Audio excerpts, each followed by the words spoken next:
Welcome to Hot to Trot.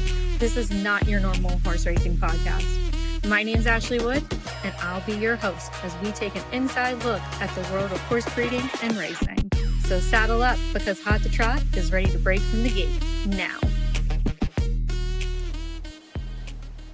Hi, everybody. Welcome to a special live edition of Hot to Trot podcast. I am your host, Ashley Eisenbiel, and I am not sitting here alone today. I have Kevin Plowcha with me, the great handicapper, horse racing wizard. I would say. Wow. I'm going to give you wizard. Wow, that's high praise. I know. I hope I live up to that. Goodness. Ashley, thank you for having me. Obviously, if you watched last year, I was on as a guest. This year, co-hosting, which is pretty awesome. You got promoted. Yeah. Well, regardless, thank you for having me. Oh, well, we're excited to be with you guys today talking about the Delvin Miller Adios Pace 60th year. I mean, a lot of history at this track, a lot of history with this race, and I am super excited about the Volo and the Adios field. So we're going to get to more of that later, but we have a lot going on tonight even. Like we had the Wiener Dog races out there. Oh, that's right. I completely forgot about that. That usually draws a big crowd. We've got, like Ashley said, Wiener Dog races tonight. We've got some guests, some very special guests planned, some good racing tonight, and a ton to get to about tomorrow. Yes, and if you can't get here tonight to watch these Wiener Dog races or tomorrow, there's a lot of places you can watch actually the broadcast of the audio. So we will be on the live simulcast feed in-house, and that's going to be starting at 11 o'clock. And then next up we have starting at 2 o'clock, I think 2 it o'clock. is? Yeah, 2. It is going to be CBS Sports Network. Yeah, primetime racing from 2 to 4, and then the special CBS Sports Network broadcast from 5 to 6. I caught the very tail end of when the Meadows was still on cable TV. Really? So I was able to come home, I was in like 5th grade, and watch like the last 5 races after school. Obviously that doesn't happen as much anymore, but these big days throughout the sport, we've been able to get them onto CBS Sports and televised nationally. So it's awesome exposure for the sport. It is great. I'm excited. We got a lot of great talent going to be on those shows. Meadow will be there. Meadow's also going to be joining us a little bit later. She's going to make a special guest appearance here on Hot to Trot, doing some handicapping with us. But coming up next, we actually have a great interview with Michael Carter, our director of racing here at the Meadows. It's his first year in this role, and we'll be right back to you with him. Get ready to handicap the Grade 1 Delvin Miller Adios Pace. Get your free past performances available now, courtesy of the Meadows Standardbred Owners Association. Download yours today at themeadowsharnessracing.com.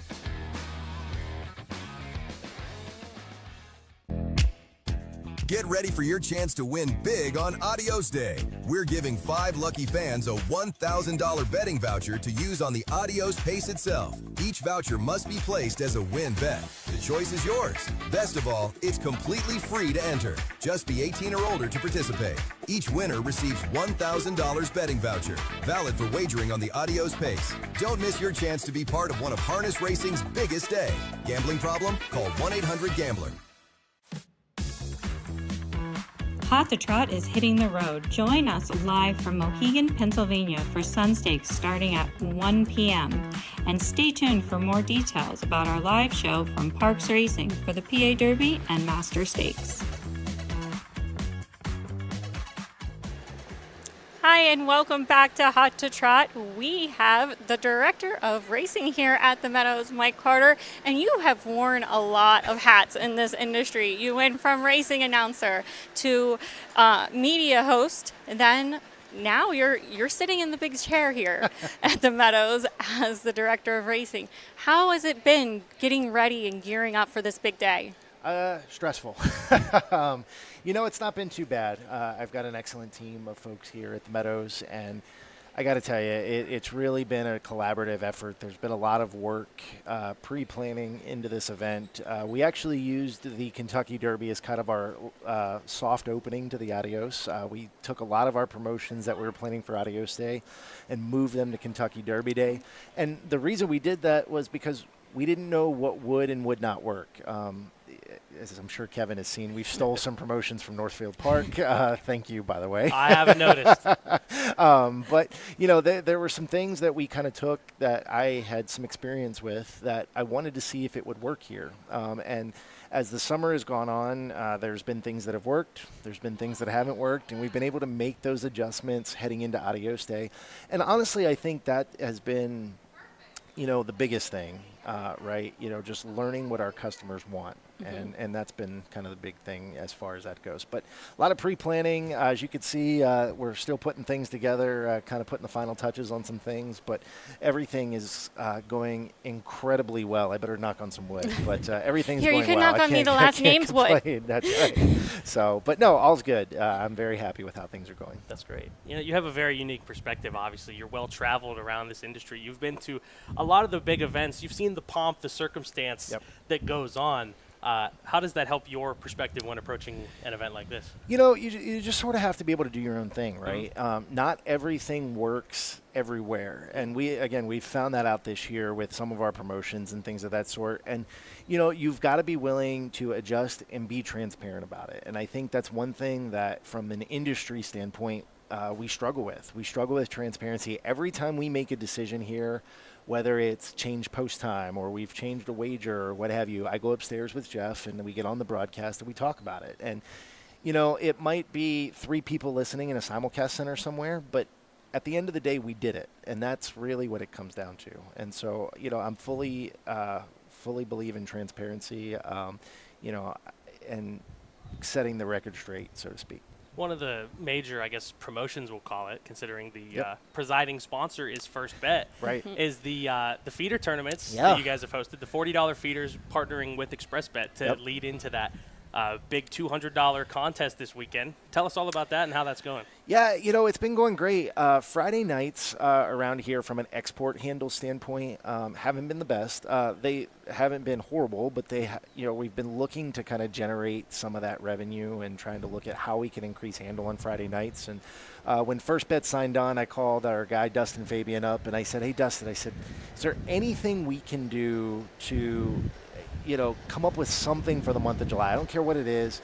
I'm thinking some sort of handicapping tournament. What do you think?" And he goes, "Let us think about it, and we'll go from there." Well, he came up with these $40 feeder tournaments every race day, and it's great because we partner with ExpressBet on these. We add, I believe it's $200 to every Friday night pool. So basically, that allows them to give away 2 seats to the end of month tournament.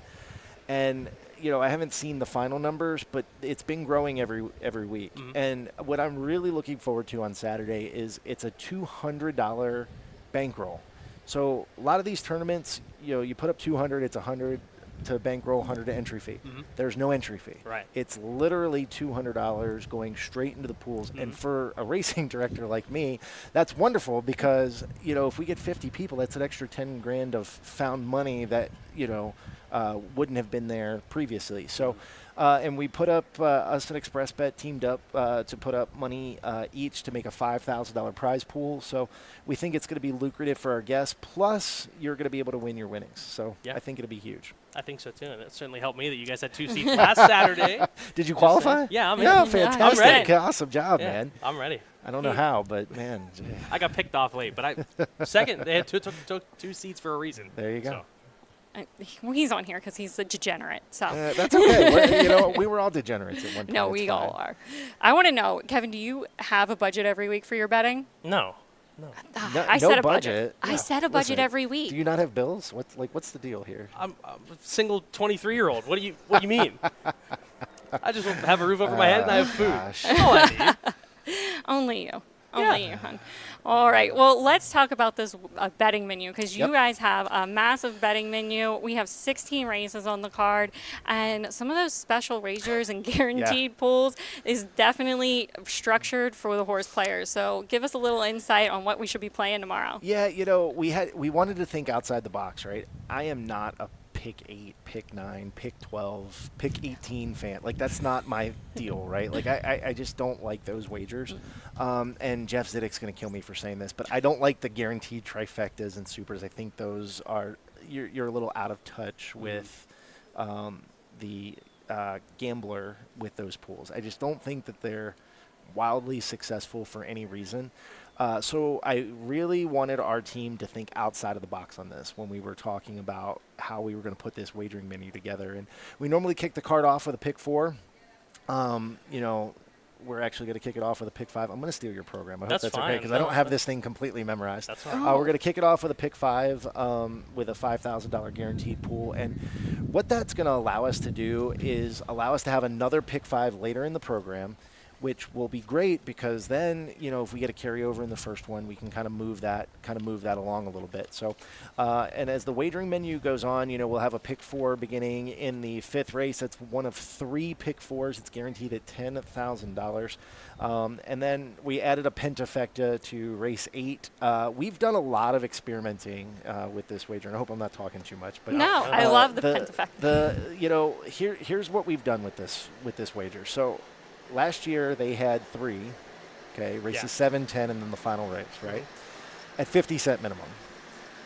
Handled $200, $300, $400, maybe. Yeah. So when I got here, Jeff and I put our heads together and we said, you know what? We're going to stop this 3 pentafecta thing and we're going to make it 1 pentafecta. So we moved it to the last race. Handle jumped a little bit, not a lot, but we would say probably 2 times, 3 times. So we were getting about 1,000, 1,500, 2,000 in the pool. I was doing a meet and greet with some guests downstairs, and the guy comes up and he goes, and I'm not a big proponent of lowering minimums, but the pentafecta is hard, right? Like it's not an easy wager. And he said to me, listen, he goes, if it was 20 cents, I would bet so much. Well, all of a sudden we move it from 50 to 20 cents and handle quadrupled on that. So now we're going from doing 1,500, 2,000 to like 8,000 every day, which it's great, right? Yeah. And then we took Superfect out of the last race because I felt like that was kind of cornering the pentafecta a little bit. So it worked great. But it comes from listening to your core gamblers. And, you got to make sure to do that. But the bet that I'm looking forward to more than anything else, and I can't wait to see how it does, and of course, flipping, and there it is. Right there. It's that $10,000 guaranteed pick 3. And, people look at it and they're going to go, $10,000 guaranteed pick 3. What's so special about that? Well, we are going to up the minimum amount that you have to bet. It's going to be a $3 minimum, and we're going to lower the takeout on the back end. So it'll be 15%. So we're taking a little bit of the rake away while also trying to increase some of that value. And it just so happened that the Audio Volo and the Adios drew extremely well with some deep fields. So we were able to make it an all Adios pick 3. So lots of different things for different folks. Not everybody's a pick 4 player or pick 5 player or pentafecta player or whatever. But, I'm really looking forward to this guaranteed pick 3 because what people don't know and the conversations that have been kind of happening behind the scenes, if it's successful, we plan to add it to our wagering menu next year as a full-time wager. That's breaking news, by the way. So we'll see. Heard it here first on Haunt to Trot. We'll see how that. We'll see how it goes. But there's some other things we're kind of thinking of toying with next year. But the $3 pick 3, if it's successful, I think we're going to do next year. I certainly found that the Adios pick 8 when it was hosted in the past, I just only played it because of necessity. Right? The fact that it was it's a big day, so I'll play it. The only pick 6 that I really like is when my football team. Exactly. Right? But this guy with his football. But you're probably a Cowboys fan too, no, right? my mom is though. Yeah. I like the higher minimum because even in this sequence, the Adios Volos and the Adios, it only takes one big favor getting beat, and it's going to just jump up exponentially. Yeah, I agree. And, with the $3 minimum, it kind of knocks out some of that, what I call dumb money, right? Sure. Like it's, don't get me wrong, I don't mind the lower minimums, but I'm more inclined to spread if it's a lower minimum. Right. That's not necessarily the right way to bet. Kind of like the. But it happens a lot, and if a long shot comes in, it'll pay less with a lower minimum. Kind of like the Cowboys. It's not the right way to play, but they can't be all as good. This guy's a Cowboys hater. Listen, they can't be all as good as Elizabeth and I's team, the Green Bay Packers. So it's fine. He thinks I'm a Cowboys. I don't know why he's taking shots at the Cowboys. He thinks I'm a Cowboys fan. Any Cowboys fans watching, I apologize with these 2 hooligans. I don't want to lose my audience, all right? I'm an everything's fan. I'm really a Ravens fan. Lord. From in Baltimore. This is terrible. Oh, all right. I'm going to host my own show. Get off the I set. gotta There's a get John- reason everything's purple. We got to go get John Rallis now. John Rallis is a huge Ravens fan. So. Hatter is too. Jeez. This is terrible. All right. Well, we're super excited. We also have everything being broadcast live. We touched on that a little bit. Super excited for that. Just want to mention that before we let you go and get to it because we got racing starting soon. Down the hall here, you see the CBS Sports Network set up. They'll be on from 5 to 6 p.m. Mark McKelvey and Gabe Pruitt will host that show with Meadow Twaddle and John Rallis in the paddock in the winner's circle. And then we've got the 2-hour pre-show on Primetime Racing from 2 to 4 p.m. Curtis McDonald and the gang, they've done an amazing job at putting this together, and I couldn't be more thankful. They've been so helpful. And the guys at CBS, thanks to Penn Entertainment for putting this together, the MSOA, I mean, there has been a lot of work put into this. And when you talk to Meadow later, I'm sure she'll say the same thing. The amount of stress that goes into trying to get something on television, there's a lot to it. But the fact that we were able to get it done, it's amazing. I'm super happy for the property and can't wait for Saturday. Awesome. Well, thank you so much for joining us. We look forward till tomorrow and look forward to tonight because we got wiener dog races. Yeah, I'm looking forward to the wiener dog races and go Packers, right? No, I'm kidding. He still thinks I'm a Cowboys fan. I'm just kidding. I don't understand. Again, we love all football, all the teams. We'll be right back, and we'll be joined by Ron Burke to talk about the 5 entries he has in this year's Adios. Hey, Drew Hoyer, what are you doing here? The races don't start till later. But there's always something to wager on. Like what? Like over there. I bet the guy in the bucket hat gets served first before the lady in the green top. And they're off and racing. It's Lady in the Green taking an early strike. But here comes Bucket Hat. It's now down to just these two. They're nose to nose. They're coming down the finish. And it's a disappointment. So when's first post?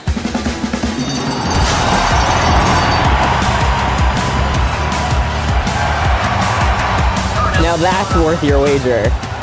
Sign up today at PennHorseRacing.com. Don't miss your chance to meet Pittsburgh Dad on Adios Day. Stop by for a meet and greet at 11:30 a.m. on Saturday, July 25th at the Hollywood Casino at the Meadows.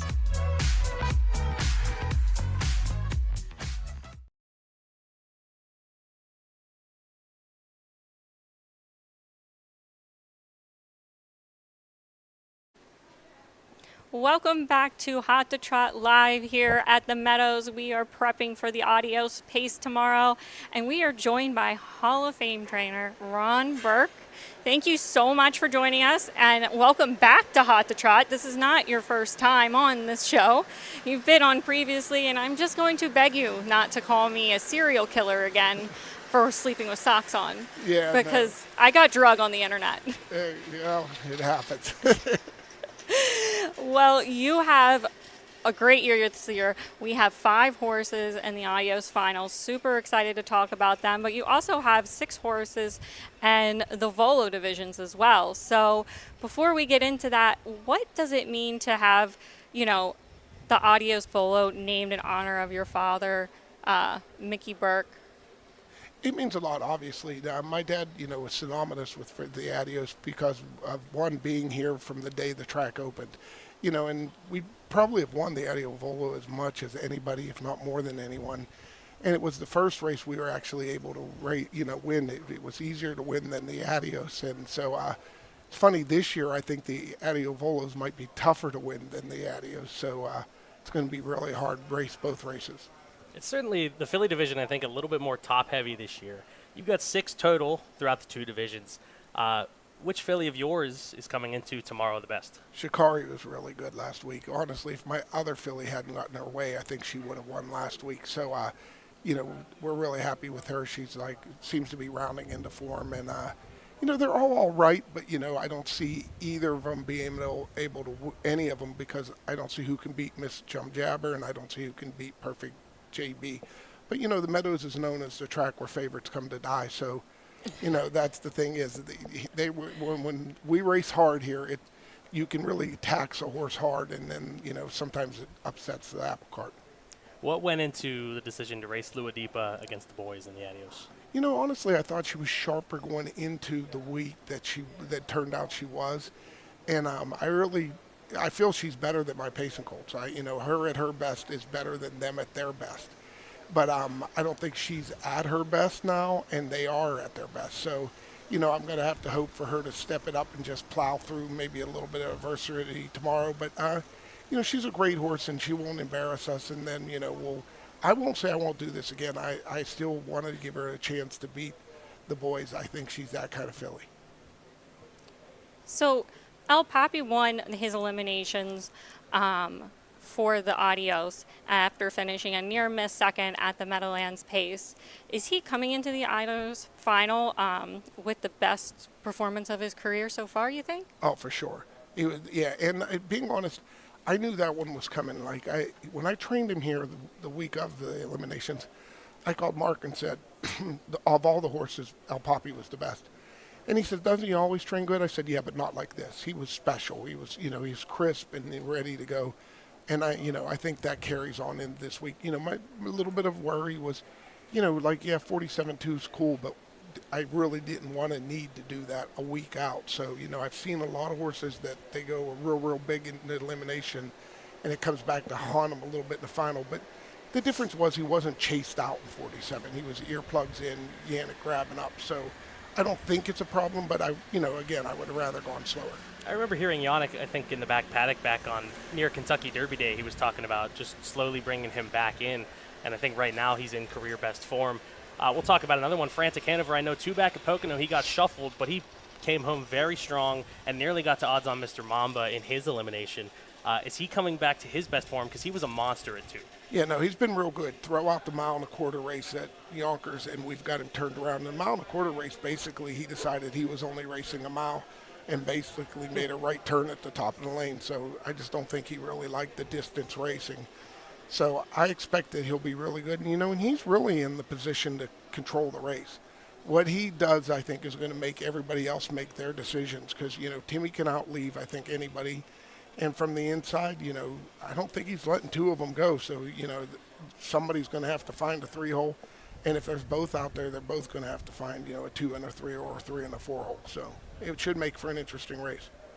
Another C note, Drew, the rail in the beginning of this season had 8 consecutive victories. How important could the post position 1 be for him in this field? Well, you get post position 1 and get Dexter, who right now does nothing wrong. And the truth is he was doing great, and then 2 starts ago it was a disaster. And I always tell people, if you have a real bad start, the next start, don't expect them to be as good as they're going to be. If you can get them halfway back, you're doing good. He was halfway back to where he's supposed to be. Now with another week, everything went great for him this week, he'll be back to his top performance. And I think his best puts him right here with these guys. And, that's what I'm saying. With Dexter, you just believe he'll figure it out. Whatever, if anybody else, he'll find out to put him in the spot for the best chance for the horse to win. Malillo, I think, was equally as impressive as El Papi. Just he got the jump on him in the elimination. Any instructions for Mr. Wren from the outside post? No, I don't tell Ronnie, but obviously we're going forward. We ain't going to 9th, so he's going to have to leave hard and hope that there's enough action inside that he can find somewhere to settle. But if not, every Adios, there's 1 or 2 horses parked at least, and if not, he'll probably be one of them. Was that ultimately his decision or your decision, too? No, it was more mine. I think Ronnie would have went emotionally with Luadipa, and I went more that for Ronnie, I want him to win the Adios, and 2, I want Malillo to have the best shot. And Malillo is a horse that I think if you don't know him, you might get fooled, where Ronnie, knew him. And, I kicked around taking Timmy off Frantic. He's driven him before. And I'm like, this is a whole lot of moving around. So we're going to Ronnie's going out there. Mike, I have all the confidence in the world in. And, Dexter, if you're going to the gate with Dexter, Timmy, Yannick, Ronnie, and Mike, and you're worried about your drivers, you're really not worrying about the right things. Right. Kind of leads into my next question. With 5 horses and several different drivers in the same final, how do you prepare everybody while making sure each horse has the best opportunity to win? Well, you don't talk to Yannick because Yannick will tell you how to make all your other ones get beat and make sure he wins. So, you really, like, them guys are going to drive their own races. And that's one thing I am proud of my guys. Like, when we have big fields in a horse, we don't try to help each other.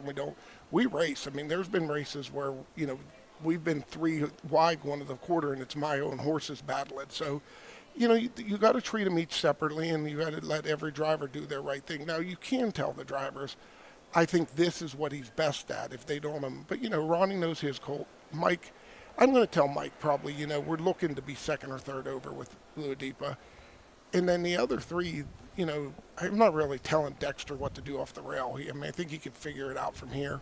And then Timmy and Yannick have been driving their horses their whole career. They know what they want and where they want to be when the gate opens. It's been a fun year competing alongside odds on Mr. Mamba. He seems to stand out as the clear threat to your quintet here. What's it been like racing against him all year? You know what?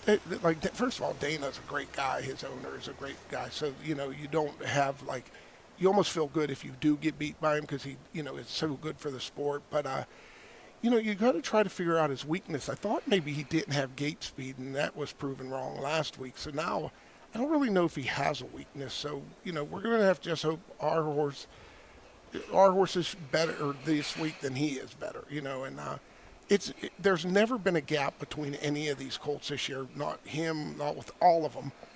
You can usually within a length. 5 of them are within a length. So I think that'll continue tomorrow. I don't see anybody winning by 5, and I see it coming to the wire with a bunch of them. So out of your 5 starters, which horse has impressed you the most since the eliminations? Lilo was great training. Was great. Frantic was great. That's what I mean. They're with me. The other 2 are at the farm with. I'm sure if you ask Kenny and Mickey, they say theirs too were great. So it's. The only one am I thrilled with is not thrilled with is Luadipa. Yeah, but she's a champion.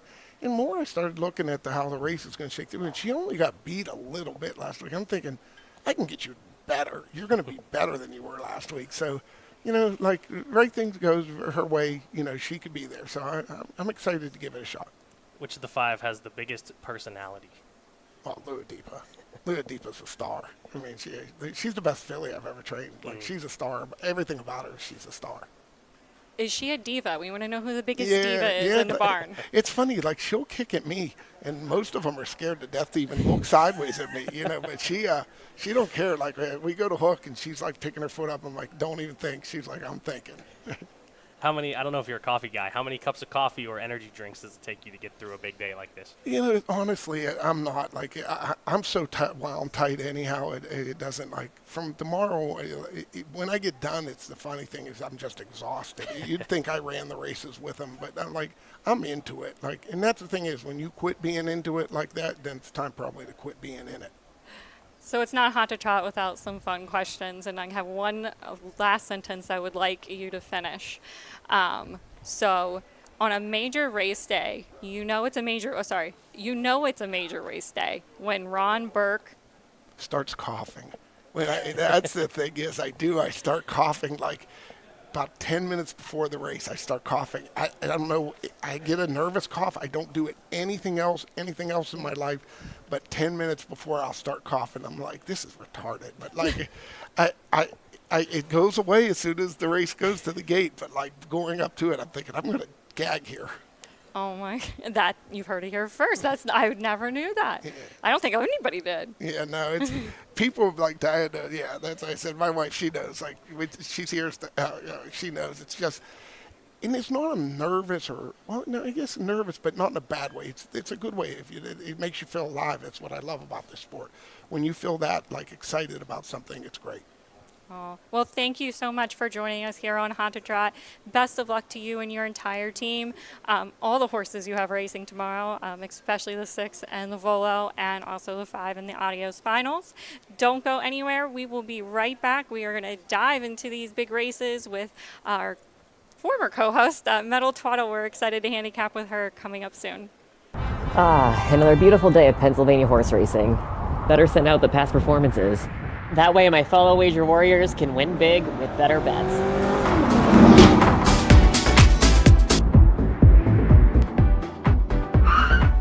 Oh, nice. The Wager Warrior just sent me the past performances for today.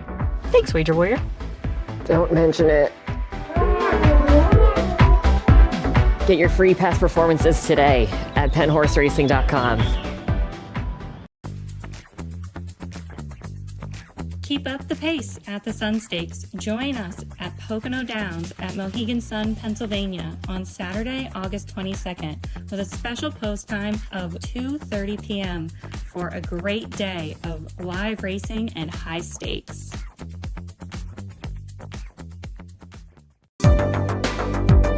Our horse racing and breeding industries are vitally important to Pennsylvania.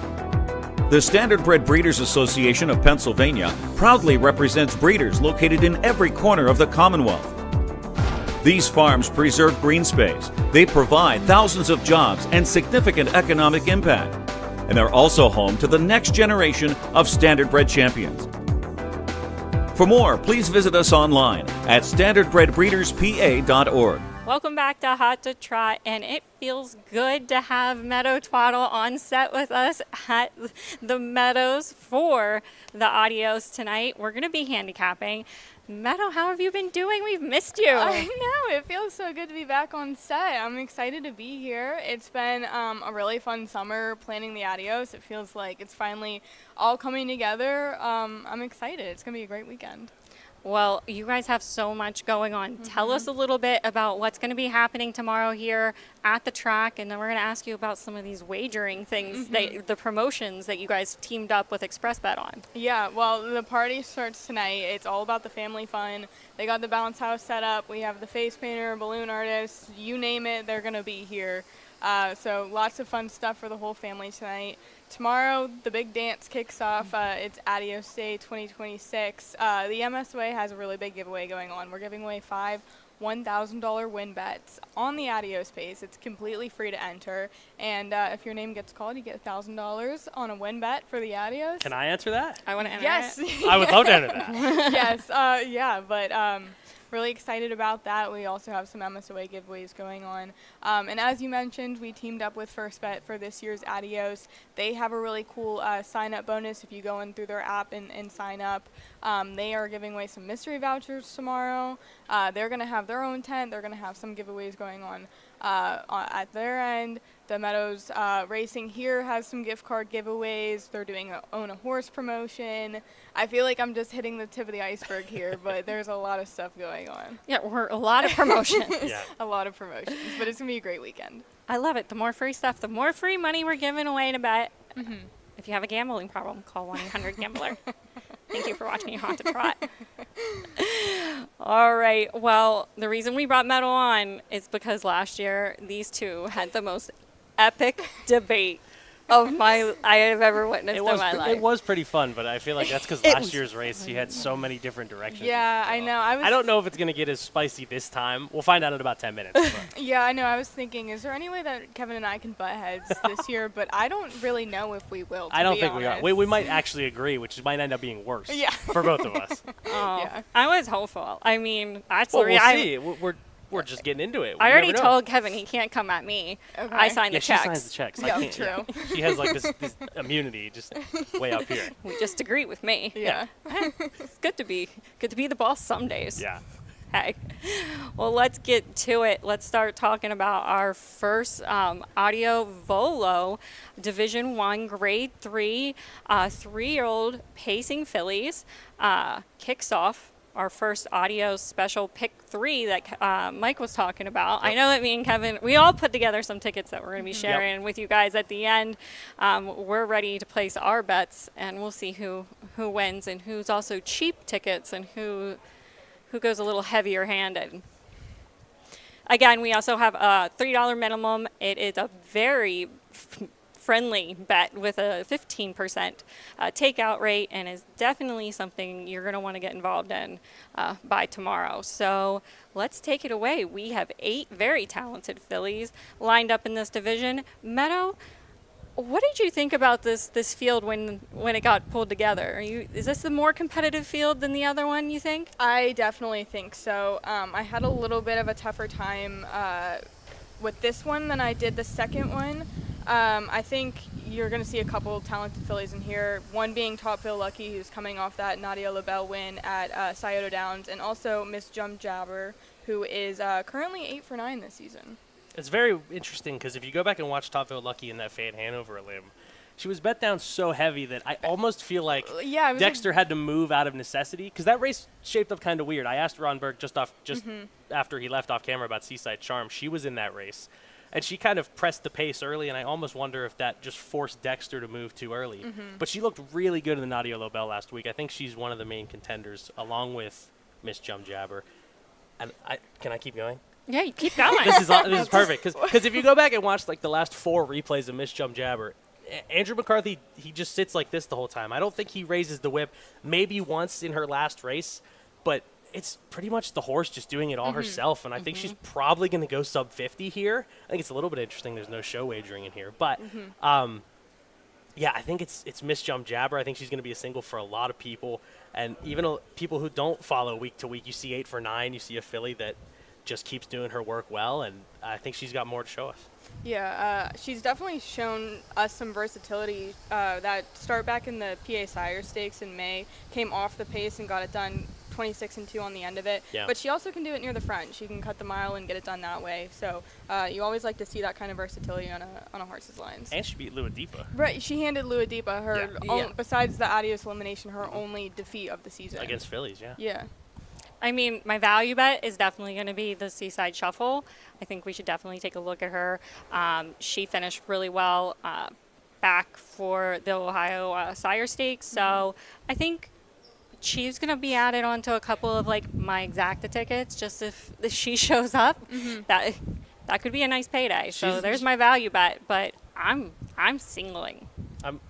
Ron Burke's not still here, is he? I was going to say, his 3 fillies in here I think are more leaning towards Ohio Sire Stake fillies, but he did mention that Shikari was coming into tomorrow the best. So if you're going to include anyone, Yannick Gingras probably going to blast out with her. If she sits the pocket behind Miss Jum Jabber, she could pull off the upset, but I don't know if we have the graphic up or not, but I'm going to single Miss Jum Jabber in the 14th race in that pick 3. I'm singling Miss Jum Jabber. Are we all singling Miss Jum Jabber? No. Oh. I did end up using Topville Lucky. Okay. I wasn't sure if I wanted to. A lot of people are saying she's back. I mean, she was 6 for 7 last season, and then that Fan Hanover performance was just not great. So, I was a little weary about it, but she's back off LASIK. She was on LASIK for that Fan Hanover. So I took note of that, and maybe she is back. Maybe, usually I like to see a start before I can get behind that bandwagon, but Andrew Harris's barn is just so hot right now. So if there's any time for this filly to spring, it could be right now. So I wanted to play it safe. I like that. I'm not going to be mad at you on that. I just got to single something, and if I was looking at the probably races. If she stays right, she probably has the highest ceiling. And it's weird to say because Miss Jum Jabber's in there, but she probably has the highest ceiling if she stays right. All right. Well, we all had our opinions there. But they were all really nice, and I was really looking for a fight. Still have time, Not though. yet. Still have time. There won't be a fight in this race either. No, there's not. This is a pretty solid one, too. So moving into race 15, the second division of our Grade 3 Audio Volo division of races for 3-year-old pacing fillies. Meadow, tell us what you're thinking on these ladies. So this is where I will single. I will single with the 6, Be Perfect BG. She's just an absolute powerhouse of a filly. There were some pretty hot fractions last start in the Jerry Silverman. Third quarter went in 26-2, and she's been slugging it out with Luadipa the whole summer. And, Luadipa's gotten the best of her twice now. But, I mean, it's going to be her time, and now that she's going unopposed from Luadipa, I think this is going to be the spot she needs to get it done. I think I'm going to gain some brownie points here with Ms. Meadow Twaddle because as well as Be Perfect BG, I'm going to throw Perfect Thought in. Yes, okay. Oh. The hometown favorite for Tim Twaddle in the stable. I was actually prepared to bet her in the Jerry Silverman, but she had a minor injury. Nothing serious, as I forget exactly what it was, but I did this in Anthony McDonald's video. She had a little stone in her foot they wanted to cut out just to be safe. So she's nothing major. She's nothing coming major. back. She's coming back. Perfect. Her performance off that 6 scratch back in May, she won. So I'm not really worried about her coming off of the scratch. Don't want to say she's at her absolute top tier best right now, but even if she's not at that, she's still second best in this race. I thought so too, and I thought she actually raced really well behind the two big fillies, Luadipa and Be Perfect, in the Fan Hanover final. I actually bet against her in that overnight. I bet Stingman there because I thought it was just a pure prep. But like I said, I was prepared to bet her against the top two fillies in Luadipa and Be Perfect in the Jerry Silverman. So I'll throw her in. Yeah. Maybe a little bit of value. If for some reason Be Perfect BG bounces just like Luadipa did in the Adios elimination, it could be right for a little bit of an upset. So I threw Perfect Thought in. I went with the 5. I am Lulu, and I also have the 6, Be Perfect BG. I just think Ron Burke, Tim Dietrich, that's a winning combination for me. And her last 2 starts were top shelf. They were top shelf groups. She didn't fade at all. I'm loving her. And she took a lot of pressure up front in that Nadia Lobel. Yeah. I will say. Yeah. She helped set it up for Topville Lucky. For everyone else. And, pretty much for everybody else, but especially for Topville Lucky, who ended up winning that race wide as the ball. And I think this is another case where it's another Burke filly from a great post that if Tetrick leaves out of there, just like Gingras in the last race, I think you could be primed for an upset here with a good trip. Yeah, I'm hoping, maybe. Yeah. I also love the name. I'm a Lulu. I'm a Lulu. I'm a Lulu. Hopefully is a winner. Yeah, no. I am a little Lulu, so. Who do you have? Who's on your ticket? Perfect Thought and Be Perfect BG. Oh, I thought you singled again. Thank God. No. I was going to say, you're going to have a really low ticket. No, I think a lot of people will, though, Yeah. considering how strong these first two, Yeah. how top-heavy, potentially, the first two races are. I think This a lot one's of singles. harder. This one took me a minute, so, yeah. I couldn't, there was no standout single for me on this one. I had to put 2 in. All right. Taking us into the finale. Oh, we're going right in. We're going right in. Wow. Unless you want to talk more. No, I wasn't. I Oh, didn't wait. know I we guess were we going should right take in. a break. We should probably take a break. All right. Well, we will It's a good take thing a I'm small here. break. I know, right? I don't even read my own script, and I wrote it. But welcome to Hot to Trot.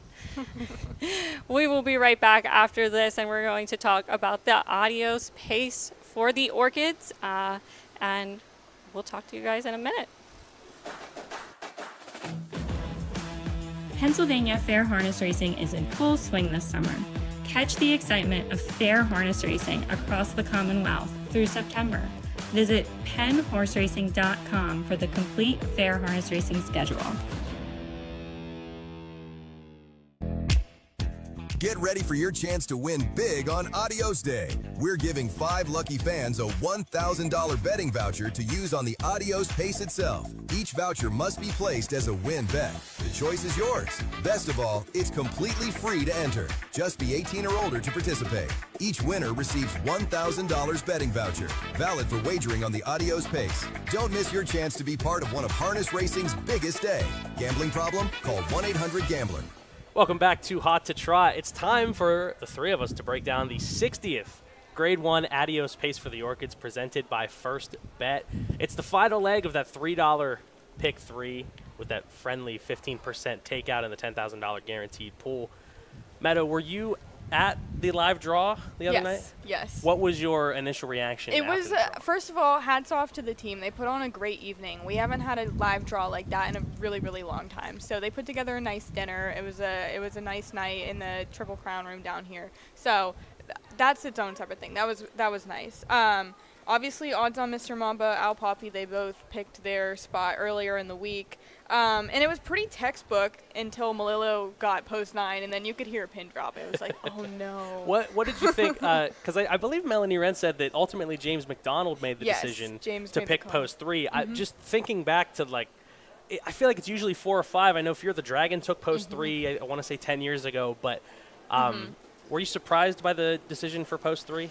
Not really. I feel like 1 and 2 is maybe just a little bit too inside because you really have to fire off the gate there to beat people with the momentum coming off. We saw that from with the no ins- wait list in the elimination. Yeah. I think anywhere between 3 and 5 is the sweet spot. I just want to know, like, from a thoroughbred person, how sweet it would be if the winning, like, for the Kentucky Derby. If they won, Yeah. like, they could pick their post position. Yeah. Oh my God. Yeah, I know. For like the Preakness and then on for the Beaumont, Yeah. that would give you like such an edge. I've never explained it to a thoroughbred player before. Yeah, but it's please like, explain. Well, no. I'm sorry, hit my mic. Well, no, people. I'm saying like I've never explained to a thoroughbred person before just how important like the post is. Like Yeah. if you draw post 7 in a thoroughbred race, it's like that's fine. But if you draw post 7 in a harness race, sometimes you're like, oh, this sucks. Like my horse has no chance, and it's because you're so far out, right? Yeah. And then you have so much to maneuver. It's Yeah. not just the horse; you have the bike too. So you have to gain a lot of ground because that bike gives you so much length. It's not like you got, I don't know. It would also just like boggled my mind because I kind of forgot about it, and then Mike's like, "Oh, this is what they picked for," and I was like, "Oh wait, yeah, they do get to pick a spot."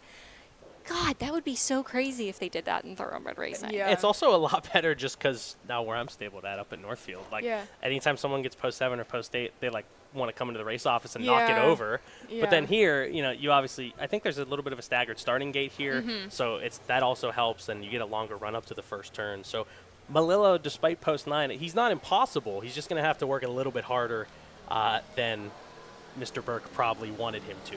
Yeah. So we're leading into this $420,500 Adios pace for the Orchids Meadow. We're closing out that pick 3. Who you got? I don't know if I'm crazy or smart for going 4 deep here. I love Rich it. tick. I love it. Rich. Hold on. I know.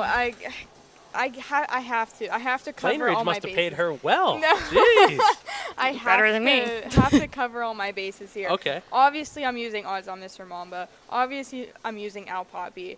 I'm gonna use Sweet Love and Lou here Okay. because I mean, last start in the elimination, raced really well. Got away 6 from post 8. Was first over. Got cover from Al Poppy for about the 2 seconds that Al Poppy was there before he just left everyone else in the dust. So I mean, this guy had the hardest trip going uncovered most of the mile. Still gained ground and still hit every one of those fractions. So he was right there. So I think if any horse is going to upset here, it's going to be Sweet Love and Lou. And I'm going to use Malillo. Ronnie Wren picked Malillo over Lou Adiba. I kind of saw that coming after I kind of heard the whispers of maybe Lou Adiba's not in her sharpest form right now. They were more than whispers after the draw. I mean, Mark McKelvey interviewed Yeah. Ron Burke, and he said exactly that. Yeah. I talked to Ronnie Wren earlier in the day before the draw, before we knew what was going on, just to kind of get an idea of where his head was at, and I could just kind of hear in his voice, like, well, maybe Lou Adiba is not coming into this the greatest. Glad you're saying this now. Would have been Yeah, nice but- before I put together my ticket. But That's right. here's what I'll say to close out my ticket. Ronnie Wren did not pick post 9 over his pride and joy Lou Adiba to lose. He is going out swinging. He is leaving that gate like his life depends on it, because he is not going to lose the chance or give up the opportunity for a win after picking off Lou Adiba. I know how hard of a decision that probably was, and he didn't do it without a purpose. It's interesting because there's probably about 4 horses in this race that, like, if you gave them a second over trip, I'd give them a big chance. Yeah. Frantic, Yes. Lou Adiba at her best, Yeah. but maybe not right now. Sweet Love and Lou and Malillo. Yeah. But if Malillo blasts out of there, he might actually set it up for a horse like Sweet Love and Lou. Exactly. Because if he winds up parked the mile, Exactly. he could set it up for Frantic or Sweet Love and Lou or somebody else, potentially. Exactly. So I think that's certainly interesting. I'm going to use Al Poppy. I just didn't expect, and I remember, because I mentioned it to Ronnie when we interviewed him just a few minutes ago, when you interviewed Yannick back on, I think, Kentucky Derby Day, and you asked him about Al Poppy, he said he wasn't going to be as aggressive. He still went off like 4 to 5 in that race. I don't know why. But he said to everybody that he wasn't going to just go guns blazing in his first start back. And I think it took him a while to really get back to form that we saw him in it too. Yes. And a 53, that's why I was so like amazed by, because we saw him like gradually getting better, and he just missed in the middle in his pace. That's great. But like a 53 back half, and the way that he brushed by everybody and ran away like that, I mean, that's not a performance that we've seen from him maybe ever. So definitely in his career best form, I think. I'm also going to go back to Frantic Hanover. I bet him in the elimination. I thought he might get by odds on Mr. Mamba. So did but I. he got a little bit squirrely in the right at the top of the stretch. When Tetrick moved him inside, it might have cost him just a little bit of momentum, and I think that might have been the difference between him winning and losing against odds-on Mr. Mamba. Nothing against odds-on Mr. Mamba, but I think he's really going to have to bring it against this Burke quintet. Obviously, he's capable, but I'm going to leave him out personally. So I'm 2-4 in the 16th race for that $3 minimum pick 3. I am 3-4-5. I had to show Luadipa some love. Girl power. I Get her know, in like there. she's Taylor. Like everybody knows, I'm small. My Taylor Swift comments of girl power. She's my Taylor Swift in this for the Pacers, Yeah. for the Adios. I mean- I would love to see her win and bring it home for the ladies. I wish my Taylor Swift was in this weekend, but she's not. Yeah. I mean, I'm really hoping Luadipa bounces back. Mm-hmm. I'm a fan, too. I just think in her elimination, when Ronnie popped the pocket, we were all expecting her to, light the engine, and Mm-hmm. it just didn't work out that way. But, I mean, I really hope I'm wrong here. I mean, Yeah. imagine the history that would be made if Luadipa got it done. Right. Well, I can be hopeful. Yeah. And, I do think Al Poppy is definitely. I can almost make 2 tickets and perhaps single him. Yeah, that's true. Yeah. I feel that confident in it. It's but interesting because, like I mentioned to Michael, it's only going to take one of those 3 favorites getting beat in this sequence to make it just completely blow up. But I don't know who's going to get beat. That's the problem. It's definitely these bigger days. I think definitely lean chalkier. But there's that one random 30-1 That's why I shot have to go every single 4. time I had to use that 4. nobody knows about. And I kind of almost compare Melillo to Sippin' on Ciroc last year, who had the same post, but I thought he worked out a nice second over trip with Yannick Gingras. And I think if Ronnie gets any kind of cover, Ronnie Wren that is, not Ron Burke, I think watch out. I think he's I think the obvious sleeper in here, and would definitely be more so if he drew a better post. Yeah. Another value bet would probably be the Sweet Lovin' Lou. Yeah. I really like them. And third in his Adios Eve, came in 5th at the Meadowlands Pace Final, 2nd for the Meadowlands Pace Eve. I think he's definitely a strong contestant. Like another value bet to add on to your exacta ticket. And he was another horse that Al Poppy got the jump on, right? Yeah. Melillo and Sweet Lovin' Lou really had no response because you're not going to pace a 25 and change third quarter to stick with him. Yeah. So the fact that, he lost by 3.5 lengths, but how much of that was circumstantial? I think a fair amount. Yeah. Well, So he's with got a a post chance. with a post He's got a position good 6, that's not bad. No. So I don't know. We'll have to see how it plays out tomorrow. You got our tickets, and if they pay, I want to text or a DM. Let me know how we did for you. If we had some good picks, we're gonna have. If we go 0 for 3, sorry, but that means someone out there probably hit it for $4,000. Yeah. So. Yeah. But remember what Ron Burke told us. This is the track where favorites go to die. Yeah. He said it out of his own mouth. I immediately thought of See You at Peelers when he said that. I don't know why. It's a real throwback, but Yeah. I immediately thought of See You at Peelers for some reason.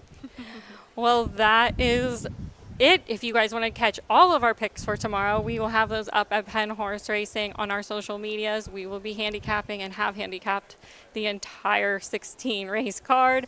I've held the right to change my picks up until the last minute. So when they are posted, they've That's probably fair. been edited 4 times by me.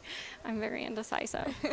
But thank you so much for joining us here on Hot to Trot Live. If you can't make it out to the Meadows, make sure you tune in and watch us live on CBS Sports on With the Meadow live. Twaddle on CBS Sports I Network, by the know. way. She upgraded for real. Oh my gosh. I will never forget my roots. She's a star. Don't worry, we'll be on the home broadcast, me and Yep. Kev. Yeah, we'll be on the in-house broadcast, hopefully giving out some more winners. Every race. Watch it all on YouTube, on where are they broadcasting? Facebook, RTN. RTN, Yes. Yeah. everywhere. Tune into CBS Sports Network to watch Meadow, and I Hey. think that's it. Yeah. Let's No have a Or real- just come out and see us in person and come say hi. We Yeah. love to meet you. We love to meet our fans. So. No real big debate this year. I'm sorry. Yeah. Maybe next year we'll have Maybe to change next that. year. But I at least earned some brownie points because I included Perfect Thought Yeah. on my pick 3. Yeah. Well, For sure. I'll make sure next year I have reasons for you guys to argue. I'll script it out. Be like WWE. Oh Yeah. All right. Well, come out and see us tomorrow. If you can't, make sure you tune in and follow us on Hot to Trot. You can get your free PPs on the MSOA's website, meadowsharnessracing.com for tomorrow, and get your bets in for that pick 3 and all the other great wagers that we have here tomorrow at Hollywood Casino at the Meadows. Thank you so much for joining us, and have a great day. Thanks for listening, and thank you to the Standardbred Breeders of Pennsylvania for sponsoring Hot to Trot. We'll see you next time.